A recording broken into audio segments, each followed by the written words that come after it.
Le pape et Kirill II à Paris, pour commenter l'annonce faite par le Saint-Siège du Vatican d'une prochaine rencontre à Cuba entre François et Kirill, le patriarche de Moscou et de toute la Russie. Selon certains théologiens orthodoxes, serait suffisant, cependant, de dire « Russie ». On doit d'abord tout éclaircir un malentendu dans lequel ils sont encourus de nombreux commentateurs qui ont souvent laissé entendre qu'il serait un événement de nature éminemment politique et lié à des stratégies géopolitiques mondiales complexes. Certains ont même dit qu'il serait un remplacement de courtoisie par Poutine à la médiation papale qui aurait favorisé l'acceptation américaine à l'intervention russe en Syrie.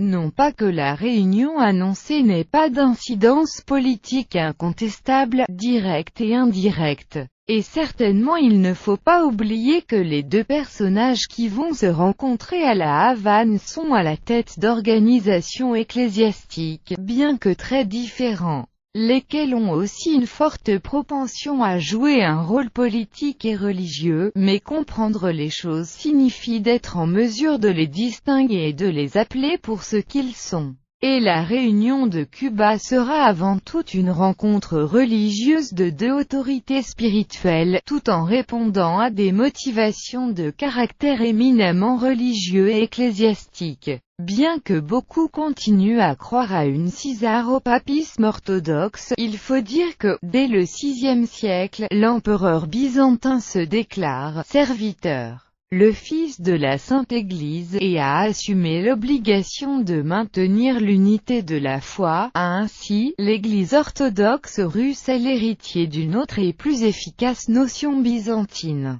celle de « symphonie », qui est la fusion des horizons entre le pouvoir politique et la force spirituelle. Même si elle est un concept et une attitude générale qui, comme l'a noté Meyendorff, est indicible en termes purement juridiques, sauf la notion vague de la distinction entre deux pôles moraux, la potestas impériale et l'auctoritas patriarcale. Son impact majeur dans les sociétés où le christianisme, grec ou orthodoxe sa prévalue, entraîne chez eux une certaine primauté du pouvoir politique et de la politique, dont les raisons les mêmes. Autorités religieuses orthodoxes ont toujours été très sensibles. Mais en termes généraux, il était, et il est, une situation de limitation et de conditionnement mutuel. Tout cela correspond donc à l'autonomie organisationnelle, spirituelle et intellectuelle du pouvoir religieux dans les sociétés orthodoxes, bien que à l'époque soviétique,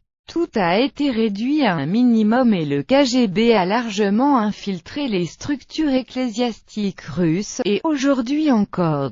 Le mode de vie du patriarche de Moscou est très similaire à celle d'un haut fonctionnaire de l'État. Il reste que les principaux objectifs de l'Église russe d'aujourd'hui sont de caractère politico-religieux, d'autant plus depuis que Kirill en est à la tête et se déplace le long de 4 axes principaux. Le renforcement du rôle dominant de l'Église orthodoxe russe dans la société russe, la recherche de la suprématie dans l'orthodoxie mondiale en remplaçant le patriarche œcuménique de Constantinople, reconstituer l'unité politico-religieuse impériale et soviétique, but, ce dernier, qui est également conçu pour atteindre la suprématie orthodoxe. Enfin se présenter comme la plus grande institution spirituelle internationale capable de conduire la résistance aux aspects antichrétiennes de la modernisation.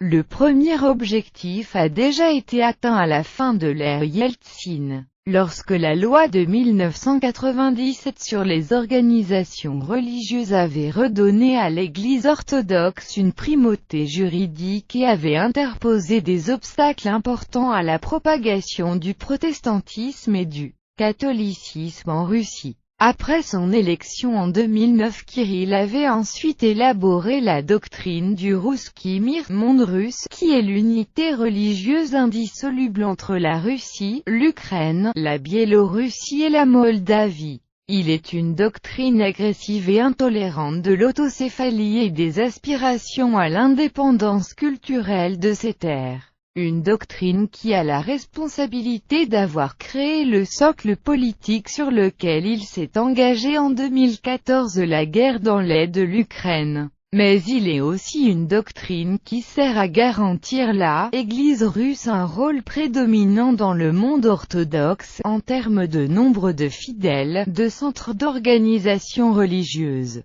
de lieux de vie spirituelle, sans l'Ukraine, qui a un nombre de paroisses et de fidèles supérieur à celle de la Russie elle-même. Le rêve de Kirill d'évincer le patriarche œcuménique disparaîtrait. L'importance pour lui de ne pas s'aliéner les sympathies des Ukrainiens explique par exemple son manque singulier de la cérémonie solennelle de l'annexion de la Crimée, présidée par Poutine en 2014 et qui a été à la place assistée par les autorités religieuses islamiques et juives les plus élevées de la Russie. D'autre part, la diminution des préférences pour l'Église orthodoxe russe qui s'est manifestée en Ukraine ces derniers mois et qui ne rend pas plus l'Église russe en tant qu'Église orthodoxe majoritaire. Le nombre de fidèles ukrainiens qui s'identifient dans l'autoproclamée Église autocéphale ukrainienne deviendrait récemment plus élevé que celui de ceux qui restent au sein de l'Église russe. Il rend sa situation encore plus inconfortable et donne lieu aux positions plus dures adoptées par Kirill contre ceux qu'il appelle les schismatiques et les nationalistes ukrainiennes. L'Église orthodoxe russe se proclame, d'autre part, multinationale, et cela non seulement dans le but de couvrir elle-même les fidèles de l'Ukraine, de la Biélorussie, etc., mais probablement aussi afin de se faire une sorte d'église orthodoxe universelle in fieri. En fait, des vents agités soufflent sur le monde orthodoxe, liés à deux questions ecclésiologiques complexes, qu'ici nous n'abordons pas, en se limitant à indiquer que le problème de la juridiction ecclésiastique sur les communautés de la diaspora, qui doit guider les millions d'orthodoxes qui vivent actuellement en Europe occidentale, dans les Amériques, Océanie, est étroitement liée à celle de la primauté ecclésiastique orthodoxe, une question qui semble être venue près de sa résolution, car il sera au centre du Grand Concile pan-orthodoxe de 2016, préparé pour une cinquantaine d'années.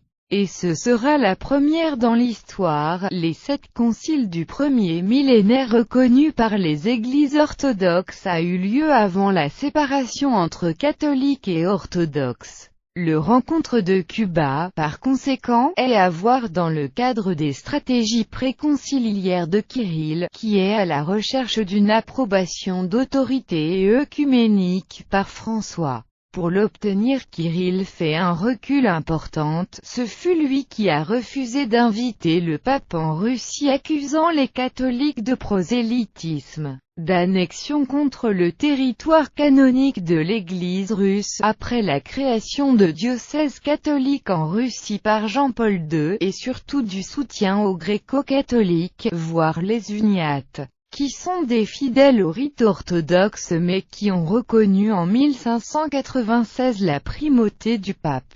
Ils sont environ 10% des Ukrainiens, concentrés en Ukraine occidentale et dont l'Église a été liquidée en 1946 par Staline. Or, faire le rencontre en Russie aurait été encore pire pour Kirill. C'est pourquoi il a préféré cette solution, qui aura lieu pas par hasard à La Havane, où a été formée une éparchie de l'Église orthodoxe russe et a été construite une cathédrale orthodoxe. Pour le Vatican, pour sa part, il s'agit d'un succès ecclésiastique et religieux incontestable, bien que partiel, et les fruits de ce il faudra soigneusement les cultiver dans les temps. L'Ukraine reste le problème le plus épineux. De nombreux citoyens ukrainiens ne se sont jamais sentis suffisamment soutenus par le Vatican dans leur lutte pour une véritable indépendance de la Russie, et pour créer une société plus libre et juste dans leur pays. L'Église catholique romaine, contrairement à la gréco-catholique, a été tiède vers le soulèvement dès le romage d'Anne. Il s'agit des doutes et des plaintes qui ont une base réelle. Parce que ce pape est porteur, comme il est naturel, d'une vision globale influencée par le fait d'être un homme de l'Amérique latine et il est donc étranger aux différents ecclésiastiques séculiers de la vieille Europe.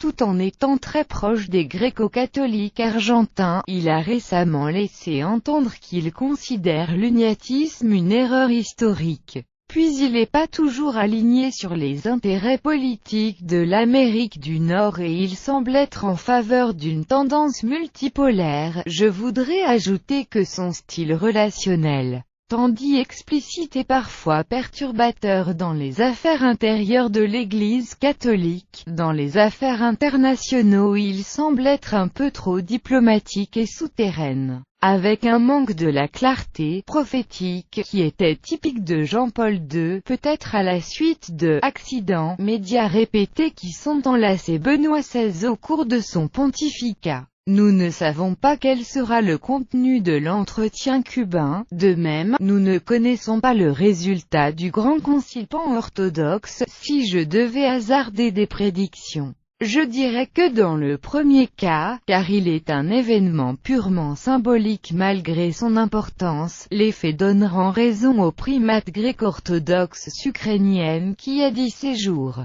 qu'il ne prévoit pas grand-chose de nouveau à partir de ce rencontre. Dans le second cas, je pense que Kirill ne sera pas capable d'obtenir la direction orthodoxe qu'il cherche, ni à la fin du concile ni après. En effet, je pense que sur la question de l'organisation des églises de la diaspora, par la nature hautement doctrinale qui la caractérise, il y a en jeu des principes théologiques et ecclésiaux fondamentaux, comme celui d'une seule église et d'un seul évêque dans le même territoire, qu'il a le réel danger d'un schisme dans l'église orthodoxe, l'église russe, bulgare et roumaine, favorable à leur compétence universelle, d'un côté et le reste de l'église orthodoxe de l'autre. Enfin, je pense que les autocéphalo-orthodoxes ukrainiens, dont certains ont sévèrement critiqué l'annonce du prochaine rencontre, ils devraient le présenter pour ce qu'il est, en alimente l'idée que le pape veut faire une faveur à Poutine. Ils vont à aider, sans le vouloir, la même propagande poutinienne. Note: aujourd'hui 13 février, nous pouvons lire le communiqué conjoint de la réunion de La Havane. Quant à l'Ukraine, il est un peu moins équilibré que